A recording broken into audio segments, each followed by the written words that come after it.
Evangelho de Lucas, capítulo 5, do versículo 1 ao versículo de número 9.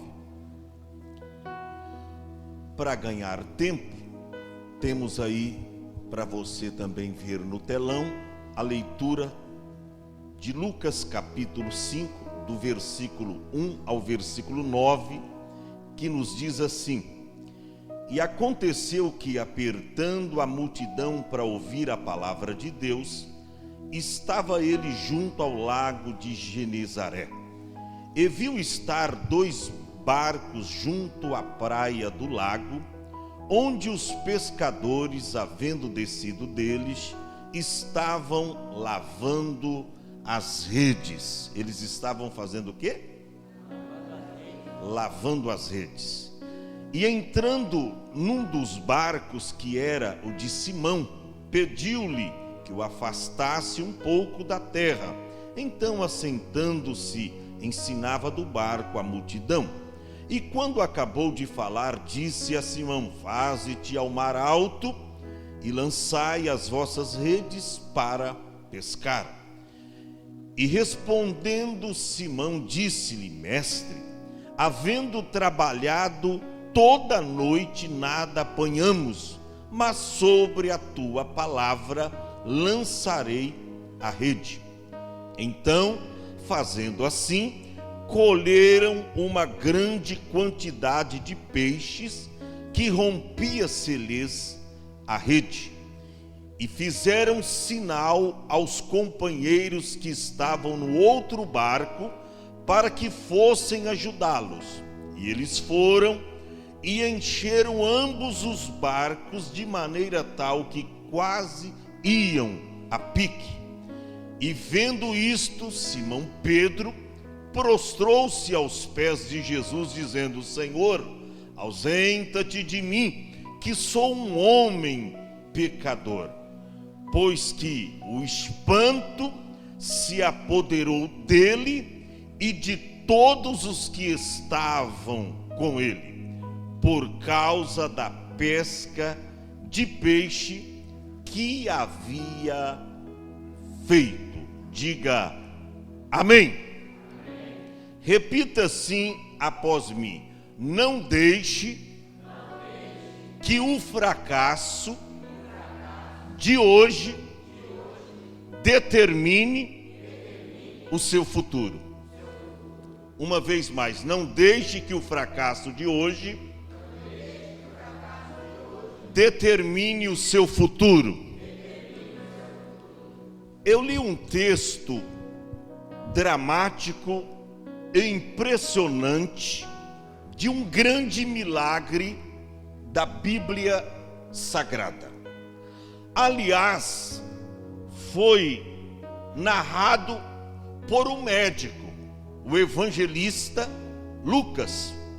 Ele entendia muito bem de medicina, mas ele entendia também, e por isso ele deixou registrado, que depois de uma noite de frustração, depois de uma noite de decepção, segundo ou debaixo de uma ordem imperativa de Jesus, os discípulos, ou mais especificamente, os 3 pescadores aqui, lançaram as redes, segundo a ordem de Jesus, e eles encheram 2 barcos de peixe, depois de uma noite de decepção.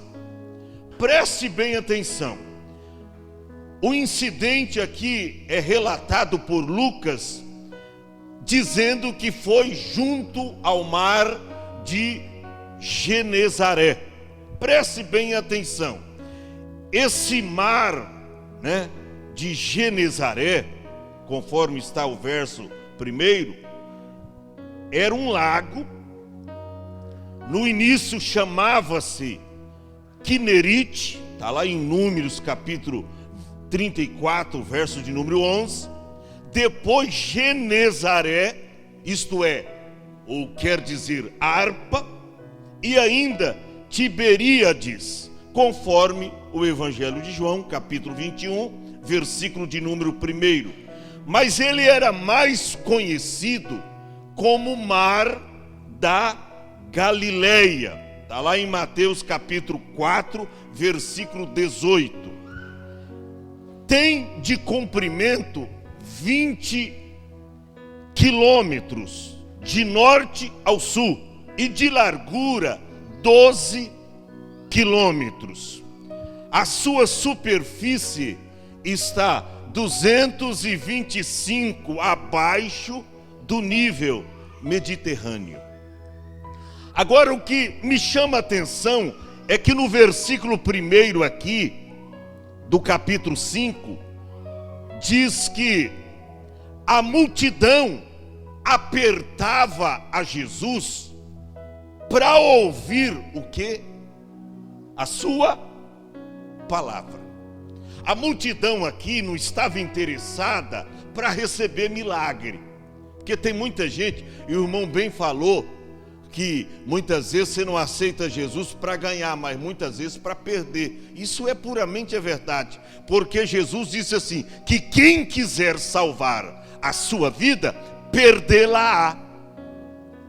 Se quiser salvar a vida, tem que perder, abrir mão da sua vida para as coisas do mundo, direcioná-la para a vontade de Deus, que é boa, perfeita e agradável.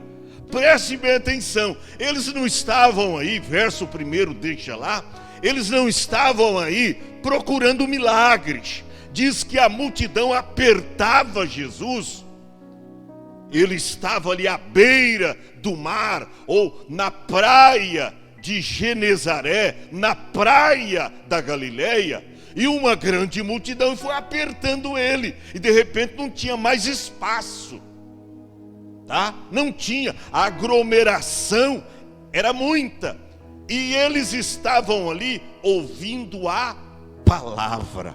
Por que ouvindo a palavra? Porque quando você vem à igreja para buscar a palavra, na palavra está o kit completo, na palavra está a salvação de almas, na palavra está o perdão do pecado, na palavra está a resolução para os seus problemas. Quando vir à igreja, vem para buscar a palavra, meu irmão. Aleluia! Por quê? Porque a palavra de Deus é poderosa suficientemente para mudar a sua vida, para mudar a sua história. A multidão estava ali apertando Jesus para ouvir a palavra. Você está aqui nessa noite para ouvir a palavra de Deus? Aleluia! A Bíblia diz que quem é de Deus ouve a palavra de Deus.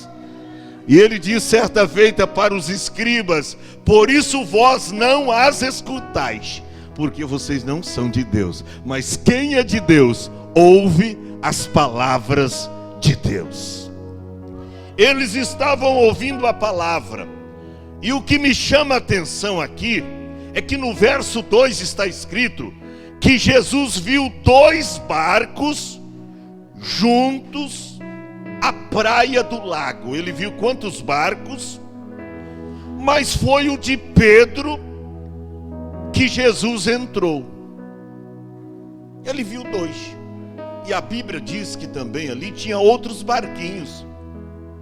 Mas por que ele entrou apenas no barco de Pedro? Diga para o seu irmão: Jesus quer o seu barco emprestado hoje. Aleluia! Jesus quer entrar no seu barco, irmão. Aleluia! Tinha, outros barcos ali. Aliás, tinha 2, mas a Bíblia diz que tinha outros barquinhos ali também. Mas Jesus, ele fez questão de entrar no barco de Pedro. Você precisa entender o que Deus está falando com você através desta palavra. Deus não está preocupado com quem não veio no culto hoje. Deus está preocupado com os corajosos e guerreiros que saíram de suas casas e adentraram aqui para ouvir a santa e gloriosa palavra de Deus, Jesus está interessado em mudar a tua história e entrar no seu barco. É no seu barco que Jesus quer entrar. Ele não quer entrar no barco daqueles que não vieram.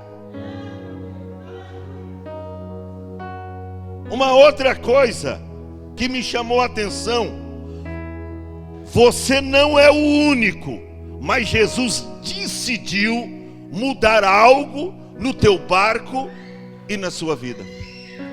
Não era o único barco, o de Pedro, mas Jesus decidiu exatamente entrar no barco de Pedro. Você não é o único. Você não é o único aqui e nem no mundo, mas Jesus decidiu salvar você. Aleluia, te levou até ao alto do Calvário, no chuveiro da regeneração, e te deu um banho de carmesim, e registrou o seu nome escrito no livro da vida, dizendo para todo mundo: este é meu, este é meu, esta é minha. Ele decidiu salvar você. Isso é muito importante.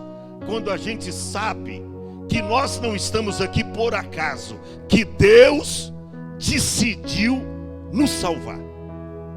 E diz: não, é Ele. E às vezes para o mundo você não tinha nenhum valor. Quem olhava para você dizia: ó, este aí ou esta aí não chega em lugar algum, não vai longe. Mas Jesus decidiu salvar você. E pode ser que diante dos homens lá fora você é desprezível, você não tem valor, mas para Deus você tem um valor extraordinário. Custou o sangue precioso de Cristo na cruz. Eu me lembro das palavras de Pedro, esse mesmo, ele escreveu lá na sua epístola dizendo: olha, não foi com sangue de carneiro, de bodes, com prata e ouro, que fosses resgatado da vossa vã maneira de viver, que por tradições recebestes de vossos pais. Aí ele completa dizendo: mas foi com o precioso sangue de Cristo, como de um cordeiro imaculado e incontaminado. Então você foi salvo através do sangue. Olha para cá, você tem a marca do sangue do cordeiro, você tem a marca de Cristo. É por isso que tem alguém que às vezes quer fugir da igreja ou da presença de Cristo, mas não consegue. Você está preso pelo amor de Cristo. Você está fisgado. Diga para o teu irmão: não tem por onde você fugir. Não tem. O próprio Pedro disse: Senhor, para quem iremos nós? Só tu tens as palavras de vida eterna. E nós temos crido e visto que verdadeiramente tu és o Filho de Deus. Preste bem atenção. Só que primeiro você precisa decidir se tira o barco da praia ou não. Porque conforme nós vemos aqui no verso 2, que quando Jesus entra no barco de Pedro, ele manda ele que afastasse um pouco o barco da praia. E é você que tem que decidir se você vai deixar Jesus entrar no seu barco ou não. Porque tem gente que quer resolver os seus problemas sem a ajuda de Deus. É por isso que ele fica por aí se batendo como barata tonta, e ele não consegue resolver nada. Por quê? Porque nas decisões humanas o homem está fadado ao fracasso, às derrotas. Mas quando Deus entra na sua vida, quando você permite Jesus entrar no seu barco, quando você deixa Deus direcionar a sua vida, tudo muda. a noite de fracasso dá lugar ao dia de vitória. Olha que coisa linda. Você primeiro precisa decidir se vai tirar o seu barco da praia ou vai continuar com ele lá na praia. Jesus disse para Pedro: tira o seu barco da praia. Quantas vezes, irmão, nós falamos para nós mesmos: ó, eu não nasci para pregar, eu não nasci para louvar, eu não nasci para tocar, eu vou morrer assim. Ou seja, eu vou morrer com o meu barco na praia. Quantas vezes? Mas talvez esse ditado que alguém diz, ó, nadou, mas morreu na praia. Nadou, mas morreu na praia. Para mim não serve esse ditado não. E nem para você, sabe? Aleluia, porque você pode nadar e não vai afundar, não vai morrer afogado e não vai morrer na praia não, porque Deus tem vitória para você. Deus tem uma direção certa para você. Deus tem uma palavra-chave para você nesta noite. Tu não vai morrer na praia não. Mas algo você precisa fazer. Você não pode deixar que o teu fracasso de hoje determine o seu futuro amanhã. Porque tem gente que fica ali convivendo dia a dia com o seu fracasso e não faz nada para mudar. Nem permite que Jesus venha direcionar a sua vida. Filho, Ele é o nosso insigne capitão. Dê o remo na mão dele. Ele é o verdadeiro piloto desse barco. Dê a direção da sua vida para Jesus e você vai ver que tudo vai começar a mudar. Porque Deus é perfeito. Deus é absolutamente bom. Deus é bom, a sua misericórdia e a sua bondade dura de geração em geração. Ele é bom. Ele sabia o fracasso que esses discípulos, o que esses homens obtiveram a noite toda. Irmãos, aqui se trata de pescadores habilidosos, homens profissionais da pesca. Todavia, agora eles estavam lá fracassados. Haviam convivido com uma noite inteira sem apanhar nenhum lambarizinho, nem uma piabinha. A noite inteira não conseguiram apanhar nenhum peixe. Que fracasso. Mas olha para cá, algo aqui me chama a atenção. Jesus poderia ter tirado o barco, mas isto é pessoal. Jesus não vai fazer o que é que eu tenho que fazer. Ele poderia ter tirado o barco. Já que ele entrou no barco de Pedro, tirava o barco. Não, ele mandou. Ou Pedro obedeceria esta ordem ou não. Por quê? Porque tinha que partir dele esta decisão. E o que me chama a atenção aqui, notemos aqui o interesse de Jesus em conhecer a vida diária dos discípulos. Ele queria saber mais. Ele sabia o que havia acontecido, mas ele diz: eu vou participar. Sabe por quê você está convivendo dia a dia com seu fracasso? Porque você não deixa Jesus participar da sua vida. Sabe que tem pessoas que entregam o problema para Deus, mas diz que entregou, mas está segurando ali. Ô Senhor, eu quero que o Senhor faz assim, assim, assim, assim. Não, se você quer desse jeito, Ele não vai fazer. Porque Ele não faz do teu jeito, Ele faz do jeito dele. Não é como você quer, não é como você almeja, é como Ele quer, e Ele é soberano, Ele não erra, Ele sabe o que faz. Só que nós encontramos aqui, escute bem isso, é que eles estavam ali, naquele barco, isso me chama a atenção, lavando as redes. Diga assim, lavando as redes. Está aí no versículo de número 2, que os pescadores, tendo descido deles, né, dos 2 barcos que ali estavam, eles estavam lavando as redes. Lavando as redes. Isso mexeu muito comigo, porque fala, meus irmãos, de frustração, de desânimo, ou seja, de uma noite de decepção. Eles trabalharam a noite inteira e não apanharam nada. Agora eles estavam fazendo o quê? Lavando as redes.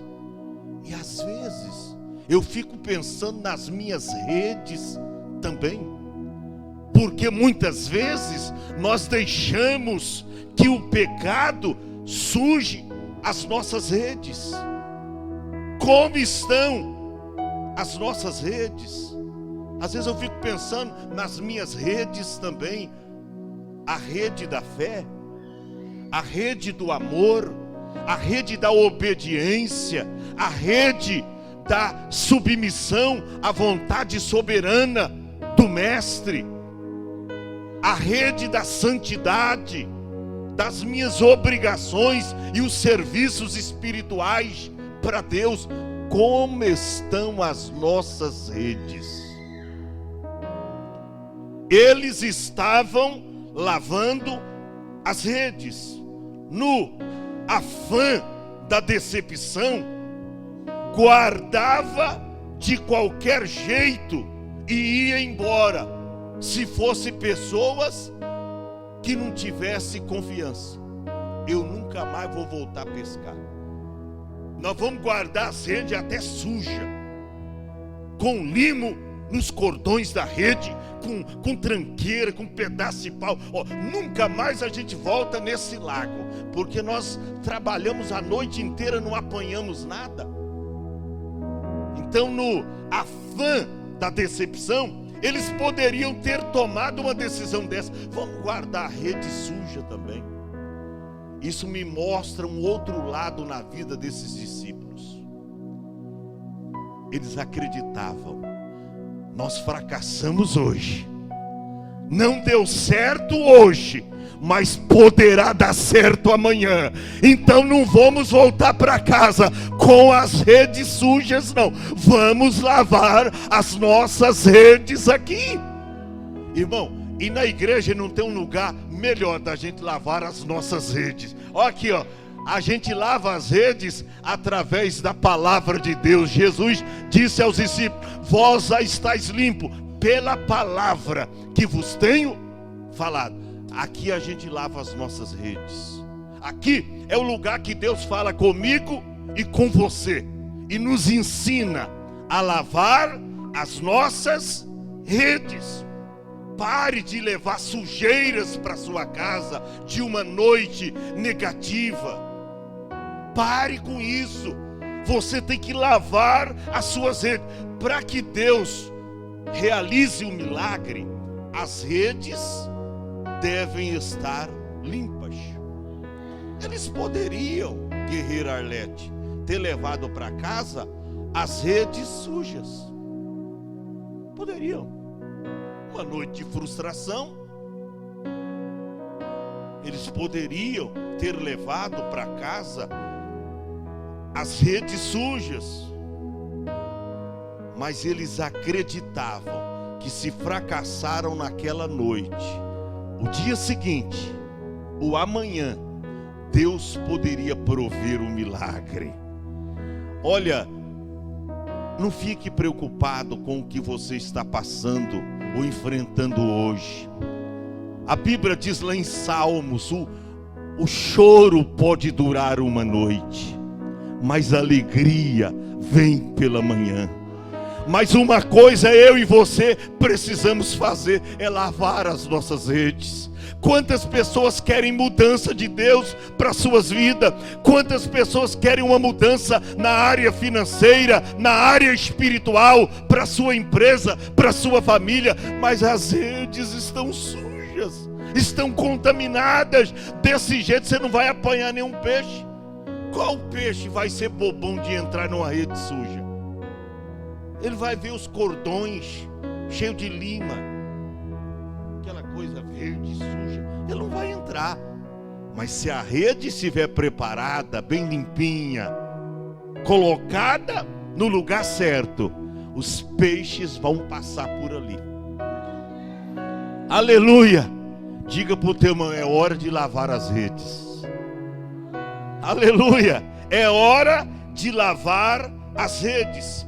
Vemos aqui, irmãos, pescadores que viram discípulos e depois viram apóstolos, mas eles tiveram que lavar as suas redes. Isso me mostra o seguinte, irmão, preste bem atenção: você pesca com anzol ou você pesca com rede? Porque se é pescador profissional, você não vê pescador profissional pescando com anzol. Porque com anzol você pega peixe, o quê? Pequeno. Os grandes peixes. Aqui tem mesmo, aqui nessa rua aqui embaixo. Eu sempre compro peixe aqui, né, ô guerreiro? A gente compra peixe aqui. O Valmir tá ali, tá rindo, a gente compra ali. E os caras chegam por volta das 10h30, 11 horas, 1 hora, bem no fundo da igreja aqui. Quer comprar peixe? Não vai aqui não, que é caro. Vai lá deles que é mais barato. Bem, e é peixe fresquinho da hora. Mas eles não pescam com anzóis. Eles pescam com redes. E quando eles chegam ali, irmão, as caixas estão cheias de peixes fresquinhos. Aleluia! Sabe o que é isso, irmão? Quem pesca com anzol, com vara, só pega peixe pequeno. Mas quem pesca de uma maneira profissional, com rede, pega peixes grandes. E eu pergunto para você: você está pescando com anzol ou com rede? Olha, por que eu estou perguntando isso? A ferramenta que você usa vai gerar o resultado que você quer. Que isso, pastor? É verdade. A ferramenta que você está usando vai gerar o resultado que você quer. Se você está pescando com uma varinha de lambari, meu filho, ali no rasinho, você só vai pegar lambari. Aleluia, aleluia. A ferramenta que você está usando, que você está utilizando, vai gerar o resultado que você quer. Agora, se você tem fé e diz: não, eu vou de rede, e para chegar lá, se não tiver barco, eu vou nadando, mas eu vou colocar minha rede lá em alto mar. Se você tiver coragem, segundo a palavra de Deus, você vai apanhar peixes grandes para a glória de Deus. Diga para o teu irmão: a ferramenta que você usa vai gerar o milagre que você quer. Não tem jeito, irmão. Agora, eu estou caminhando para o final. O que acontece aqui, irmão, é uma visão macro. Eles pescavam com redes. E quem pesca com redes, pega muitos peixes. Aí fala de uma visão macro, uma visão ampla, grande.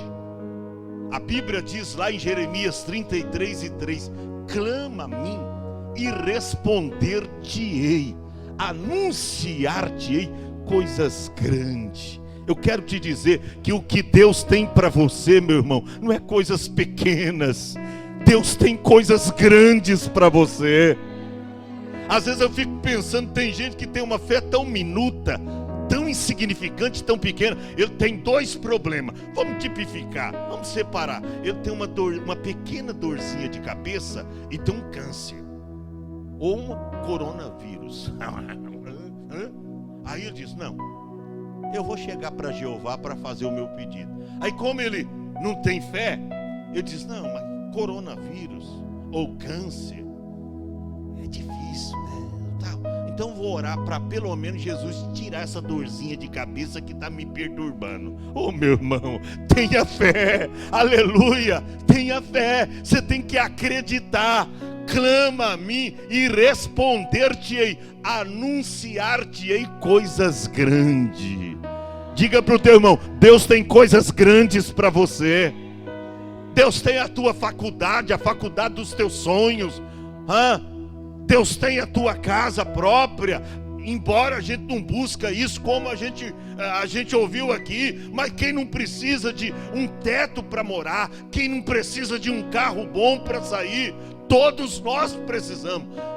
E Jesus deixou claro em Mateus 6: o vosso Pai Celestial sabe que vocês precisam de todas essas coisas, mas buscai primeiro o reino de Deus, e as demais coisas serão acrescentadas. Então Deus sabe o que a gente precisa. E não é contra, Deus não é contra você ter uma casa boa, um carro bom, mas prioriza o reino. Faça alguma coisa em prol do reino. Está ganhando bem? Seja um dizimista fiel. Está prosperando? Não esqueça de abençoar a obra de Deus. Olhe para trás, olhe do lado. Abençoa o irmão da direita, o irmão da esquerda. Eu ouvi isso ontem, lá em Praia Grande, de alguém dizendo: vamos abençoar, vamos investir mais, vamos ajudar o próximo. Quantas vezes, irmão, nós não nos posicionamos dessa forma? Agora, o que me chama a atenção: Pedro, porém, só iria pregar depois de 3 anos e meio. Ele seria então treinado, ele seria um tipo de trainee. O que é trainee? Aquele que primeiro é treinado, é admoestado, é ensinado, é corrigido. Então é um trainee. Ele teria que passar por várias fases de treinamento. Seria um trainee. Primeiro, ele seria ensinado. Depois, então, ele seria de discípulo, ele seria apóstolo. E olha, eu finalizo aqui. Jesus dá 4 ordens aos seus discípulos para que esta pesca maravilhosa acontecesse. Primeira, um mandato estranho. Diga-se, um mandato estranho. Olha a ordem no verso 4, a ordem de Jesus: faze-te ao mar alto e lançai as vossas redes para pescar. Irmão, Pedrão poderia ter dito ao Senhor: de Bíblia, de pregação, de reino de Deus, entende o Senhor, mas de pescaria, eu quero te dizer que, sem falsa modéstia, é eu que entendo. Mas ele não questionou, ele não revidou, na presença do Deus verdadeiro, o único do universo. Pedro entendeu isto. Ele diz: se ele está dando a ordem, eu vou obedecer. Jesus diz: faze-te ao mar alto e lançai as vossas redes para pescar. Então, um mandato estranho, porque um carpinteiro ensinando agora um pescador profissional. Pedro poderia: Senhor, peraí, nós já viemos de lá a noite inteira, jogamos, não é só do lado direito não, jogamos do lado direito, do lado esquerdo, à frente, atrás, nós jogamos tudo, trabalhamos a noite inteira, não pegamos nenhuma piabinha, Senhor. Estamos aqui lavando as redes que estão sujas para ir para casa. Nós somos fracassados, agora vamos voltar novamente em alto mar. Sabe por que tem crente aí que o negócio não flui, as coisas não funcionam? Porque nunca está disposto a obedecer o que Jesus manda. Se Deus te mandou orar mais, ore. Se Deus mandou você jejuar, jejue. Se Deus mandou você vir mais para os cultos, seja um crente igrejeiro, venha, esteja sempre na igreja. Fica questionando: mas eu estou lá, não está acontecendo nada. Espere o tempo. Nós ouvimos hoje que para todas as coisas há um tempo determinado. Por quem? Pelo pastor? Não, por Deus. Preste bem atenção.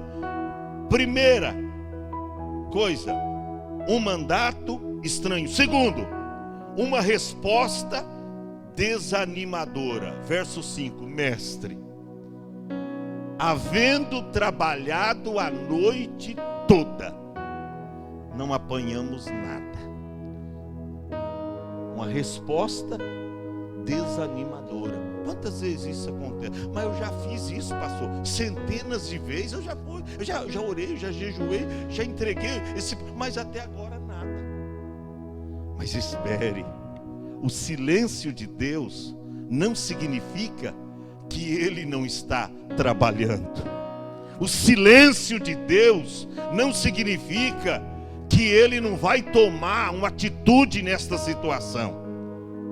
Ele só está dizendo para você: espere, a minha hora ainda não chegou. Você não lembra quando Maria foi procurar Jesus? Ele estava na festa, está lá em João capítulo 2, nas bodas de Caná da Galileia, e acabou o vinho. E Maria ficou super preocupada. Aí foi até Jesus: um big problema aí, acabou o vinho. E ele disse: mulher, o que tenho contigo? Maria ficou espantada. Aí Jesus disse: olha, a minha hora ainda não chegou. Aí o Espírito Santo falou no coração de Maria. Ela entendeu. Se ele falou assim, a vitória está chegando aí. Já chegou lá e diz para o servente: ó, fica aí à disposição, viu? E fazei tudo quanto ele vos disser, porque o milagre vai chegar esta noite. E chegou, irmão. Aquelas talhas cheias de água foi transformada em vinhos, e vinhos bons. Sabe por quê? Deus tem o melhor para mim, Deus tem o melhor para você. Ó, a resposta de Pedro foi desanimadora. Mestre, havendo trabalhado toda a noite, nada apanhamos. Mas o que me chama a atenção aqui é a obediência imediata. Mas ele diz: mas sobre a tua palavra lançarei a rede. Sobre a tua palavra lançarei as redes. E sabe que a Bíblia diz aí, resultado surpreendente. Verso 6 diz: e fazendo assim, e fazendo assim. Faça o que o mestre te ordenou. Não revide, não questione, porque muitas vezes o barro quer questionar com o oleiro. Mas ele já diz: ó, esse barro sois vós, assim como o barro na mão do oleiro, assim sois vós em minhas mãos, ó casa de Israel. Você é barro, você vai questionar? Ó, Pedro era pescador profissional, ele poderia ter questionado, ele poderia ter revidado e dito assim: peraí, de pesca entendo eu, o senhor entende de carpintaria, de Bíblia, diz que é o Filho de Deus, eu até aceito, mas essa aqui é a minha área, é a minha praia, isso aqui eu entendo. Ele não questionou, simplesmente obedeceu. Ó Senhor, nós trabalhamos a noite inteira, não apanhamos nada, mas sobre a tua palavra. Ou seja, isso significa que o que ele havia feito até aquele exato momento não era segundo a palavra de Cristo. Talvez o motivo do seu fracasso é que você faz não segundo a palavra de Deus. Você não faz pelo que Deus te ordena fazer. Você faz: não, eu vou fazer assim que vai dar certo. Você faz da sua cabeça. E aí só fracassos e mais fracassos, e vai acumulando derrotas. Mas faça conforme a palavra de Deus. A Bíblia diz, fique em pé: e fazendo assim, colher o quê? Uma grande quantidade de peixes, e rompia-se-lhes a rede. Irmão, o que Deus tem para você é muito grande. Sabe o que aconteceu? Eles tiveram que fazer um sinal aos outros pescadores, dizendo: olha, tem milagre para vocês também. Você vê, ó. O que me chama a atenção é que aqueles outros barquinhos também tinham passado pela mesma frustração. Eles estavam ali porque passaram pelo mesmo processo. Trabalharam a noite inteira como Pedro e os demais e não apanharam nada. Mas a bênção, o milagre, a resolução do problema que Deus tem para você vai atingir os da sua casa, os da sua família, os da sua empresa, os do seu bairro. Irmão, eles fizeram aceno ao outro barco para que fossem ajudar. E a Bíblia diz: e foram e encheram ambos os barcos, de maneira tal que quase ia a pique, ou seja, quase afundava. De tanto peixe, irmão, a água quase entrou nos dois barcos. Eles iam a pique, quase iam a pique. Teve que remar bem devagar, porque eles estavam superlotados. Tamanho era o milagre de Deus para a vida daqueles homens. Você acredita em milagres? Existem duas maneiras da gente viver a vida. Uma é você não acreditando que tudo é milagre. Não, isso aí acontece.